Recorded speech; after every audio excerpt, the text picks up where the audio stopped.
Welcome to Jena சமையல். இன்றைக்கி ஜெனா சமையல் என்ன ரெசிபி பார்க்க போகிறோம்னா குல்ஃபி தான். பாப்பா ரொம்ப நாள் கேட்டுகிட்டே இருந்தா, அக்கா குல்ஃபி செஞ்சு தரேன்னு சொன்னியே செஞ்சுத்தான்னு சொல்லிட்டு. ஸோ எல்லா ஜாமானையும் வாங்கி வச்சுட்டேன். வாங்க எப்படி செய்யலான்னு பார்க்கலாம். ஒரு பேனில் வந்து இப்போ நம்ம பால் ஆட் பண்ணிக்கிடலாம்.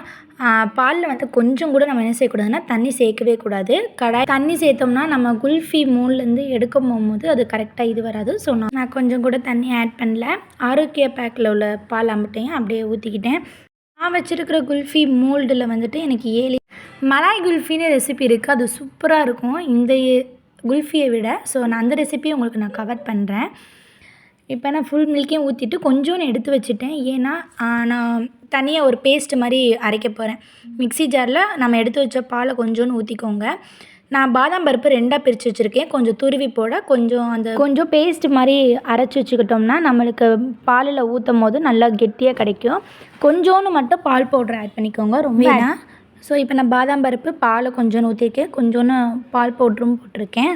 இதுக்கு மெயினே வந்து பார்த்திங்கன்னா ஏலக்காய் தான். ஆனால் அன்னைக்குன்னு பார்த்து எங்கள் வீட்டில் 4 ஏலக்காய் தான் இருந்துச்சு. ஸோ நான் அதையும் போட்டுட்டு சீனி வந்துட்டு நான் 1 டம்ளர் மட்டும் எடுத்துருக்கிறேன். அதில் 1/2 டம்ளர் இது எல்லாத்தையும் நம்ம மிக்ஸி ஜாரில் போட்டு ஃபைன் பேஸ்ட்டாக நல்லா அரைச்சிக்கிடலாம். பட் நான் அரைக்க போகும்போது எனக்கு வந்து பாதாம் பருப்பு அவ்வளோவா அரையலை. ஸோ நீங்கள் முன்கூட்டியே பாதாம் அரைச்சிட்டு கூட பால் ஊற்றி இதுக்கப்புறம் சுகர் போட்டுக்கிடலாம். ஸோ நான் பேஸ்ட்டாக அரைச்சிட்டேன்.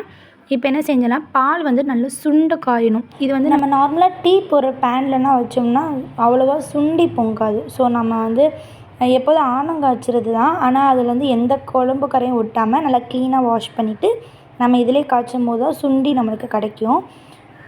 பாலை நல்லா சுண்ட வற்ற விட்டக்கப்புறம் இந்த பேஸ்ட்டை நம்ம போட்டு நல்லா மிக்ஸ் கொடுத்துக்கலாம். இப்போ நம்மளுக்கு வந்து கெட்டித்தன்மை நல்லா தெரியும். இது நம்ம கை விடாமல் என்ன செய்யணும், கிண்டிக்கிட்டே இருக்கணும். இல்லைன்னா நம்மளுக்கு வந்து அடி பிடிச்சிரும். ஸோ நம்ம பக்கத்தில் இருந்து தான் இதை ஃபினிஷ் பண்ணணும். இது எல்லாம் இந்த வேலையெல்லாம் நாங்கள் எப்போ பண்ணுவோம்னா எங்கள் அம்மா தூங்கும் போது தான் பண்ணுவோம். கதவை நல்லா பூட்டி வச்சுட்டு எந்த சவுண்டும் அம்மாவுக்கு கேட்காது. ஸோ அந்த நேரம் பார்த்து தான் நாங்கள் எங்களுக்கு என்னென்ன தோணுதோ செஞ்சு சாப்பிட்டுட்டு அம்மாவுக்கும் வச்சுருவோம். அப்புறம் தான் சொல்லுவோம், அம்மா இது செஞ்சோம்மா அப்படின்னு சொல்லிட்டு ஒன்றும் சொல்ல மாட்டாங்க. நல்லா இருந்தால் நல்லாயிருக்குன்னு சொல்லுவாங்க. கொஞ்சம் நல்லா இல்லைன்னா இன்னும் கொஞ்சம் ட்ரை பண்ணுமா அப்படின்னு தான் சொல்லுவாங்க. இது வந்து பாதாம் மில்க் பவுடர் மிக்ஸ் பவுடர்னு விற்கிதுல, அதில் வந்துட்டு நான் பாதாம் பால் செய்யும் போது யூஸ் பண்ணிக்கிறது தான். இது வந்து நான் கலருக்காண்டி குங்குமப்பூ இந்த மாதிரி குல்ஃபிக்கு சில எல்லோயிஷாக ஒரு கலர் வரும். அதுக்காண்டி நான் என்ன செஞ்சுக்கிட்டேன்னா இந்த பாதாம் மில்க் பவுடர் தான் நான் ஆட் பண்ணிக்கிட்டேன். எனக்கு கொஞ்சம் லைட் எல்லோயிஷ் கிடச்சிச்சு. சில பாதாம் வந்து லைட் ப்ரௌன் அந்த மாதிரி தான் இருக்க தான் செய்யும். பட் பாப்பா இதை ஆட் பண்ணுவேன்.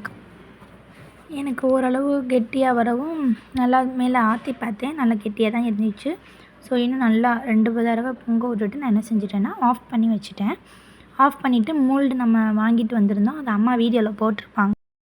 ஸோ நல்லா நான் வந்து குல்ஃபி செய்ய போகிறேன்னு தெரிஞ்சோன்னே மோல்டு நல்லா வாஷ் பண்ணிவிட்டு காய வச்சுட்டேன். ஸோ இப்போ நான் என்ன செய்ய போகிறேன்னா அந்த மோல்டில் வந்து எல்லாத்தையும் நான் ஊற்றி வச்சுக்கிற போகிறேன். பாப்பா சொன்னால் 2 பாதாம் எல்லாத்தையும் ஆட் பண்ணிக்கலாம் அப்படின்னு சொன்னேன். அப்புறம் தான் யோசித்தேன், பாதாமை நம்ம போட்டு வச்சுட்டு நம்ம குல்ஃபியை ஊற்றினோம்னா உடஞ்சிருமே மேலே டாப்பிங்னு சொல்லிட்டு பாதாமை போட்டதை அப்படியே எடுத்துட்டேன். எல்லா இதையும் ஊற்றி வச்சுட்டு நான் ஃப்ரிட்ஜில் வச்சுட்டேன். இது 8 ஹவர்ஸ் வந்துட்டு ஃப்ரிட்ஜில் வந்துட்டு எடுத்தோம்னா சூப்பர் எம்மியான குல்ஃபி செம்ம டேஸ்ட்டாக இருக்கும். ஊற்றி ட்ரை பண்ணி பார்த்தோம். சூப்பராக வந்துருந்துச்சு பாதாம் குல்ஃபி. இதோட ரெசிபி நான் இன்னொரு நாளைக்கு நான் போடுறேன். ஃபஸ்ட் டைம் செஞ்சு பார்த்தோம், நல்லா வந்துச்சுன்னா அடுத்து நம்ம வீடியோவாக போடுவோம். இல்லைன்னா வேணான்னு சொல்லிட்டு 2 அச்சு வந்து நல்லா வந்துருச்சு. ஆனால் மற்ற அச்சு வந்து நல்லா அது ஒட்டாமல். நீங்களும் இதே மெத்தடில் ட்ரை பண்ணி பாருங்கள். வீட்டில் நல்லா தான் வரும். இந்த வீடியோ உங்களுக்கு பிடிச்சிருந்தா லைக் பண்ணுங்கள். தேங்க்ஸ் ஃபார் வாட்சிங்.